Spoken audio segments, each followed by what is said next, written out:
আমরা electronics complex পিএসএ আমরা FIR করব।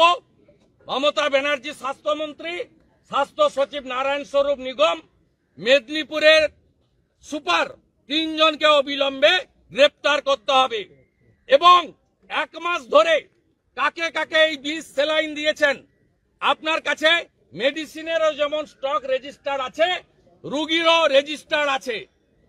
সরকারি হসপিটাল থেকে একদম ব্লক হেলথ সেন্টার থেকে মেডিকেল কলেজ এবং স্টেট হসপিটালগুলোতে তার তালিকা যদি প্রকাশ না করেন 6 মাস পরে, 8 মাস পরে, 3 মাস পরে প্রত্যেকেই এক্সপার্টরা বলছেন তাদের কিডনি এফেক্টেড হবে।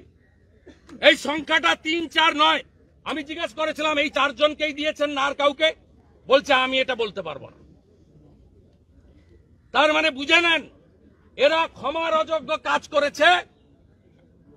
যে সমস্ত রোগীর গায়ে, গরিব মানুষ তাদের গায়ে এই বিষ ইঞ্জেকশন স্যালাইন ঢুকালেন, ধ্বংস হবে, এরা ধ্বংস হবে মানুষের অভিশাপে।